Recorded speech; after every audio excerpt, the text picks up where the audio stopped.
ఆంధ్రప్రదేశ్ రాష్ట్రానికి ఆరోగ్య శాఖ మంత్రి ఉన్నాడో లేదో ఎవరికి తెలియదు. వాస్తవంగా అతని పేరు సత్యకుమార్ యాదవ్. ఎక్కడంటే ధర్మవరం నుంచి లక్కీగా ఈవీఎంల ద్వారా ఎమ్మెల్యే అయ్యి మంత్రి అయ్యాడు. అతనికి ఒక ఊరు పేరు చెప్పి ధర్మవరంలో ఇది ఏ మండలంలో ఉందంటే చెప్పడు, చూసుకొని చెప్పగలుగుతాడు. అట్టంటాడు ఈరోజు మనకు మంత్రి. అట్టంటాలు మంత్రిగా ఉంటే ఇట్లాంటి సమస్యలే ఉంటాయి. ఈరోజు ఇక్కడ చూడండి, కోలుకునే వరకు ప్రభుత్వాందే బాధ్యత. అస్వస్థకు గురైన విద్యార్థులను పరామర్శించిన మంత్రి గుమ్మడి సంధ్యారాణి వివిధ వార్డుల్లో చికిత్స పొందుతున్న 37 మందిని మంత్రి పలకరించారు.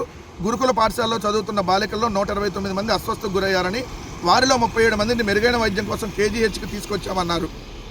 నిర్లక్ష్యం చూపేవారిని ఉపేక్షించాం. కురుపాం అనంతపురం ఘటనపై సీఎం సీరియస్. ఇవన్నీ కామెడీ లేండి, సీరియస్ కాదు, సీరియస్ అని రాస్తారు వాళ్ళంతే. త్వరలో కురుపాం వెళ్తాం. 2 గురుకుల విద్యార్థుల మృతి బాధాకరం. ఉప ముఖ్యమంత్రి పవన్ కళ్యాణ్ త్వరలో వెళ్తాడా అంటే 2 చనిపోతే త్వరలో వెళ్తాడంట. నీకు షూటింగులు వీటికి ఉన్నటువంటి ఇంపార్టెన్స్ 2 విద్యార్థులు చనిపోతే నీకు లేదు. త్వరలో వెళ్తాడంట పవన్ కళ్యాణ్. 2 చనిపోయారు, త్వరలో వెళ్తాడంట. ఏం దానికి ఏమైనా ముహూర్తం ఉంటుందా?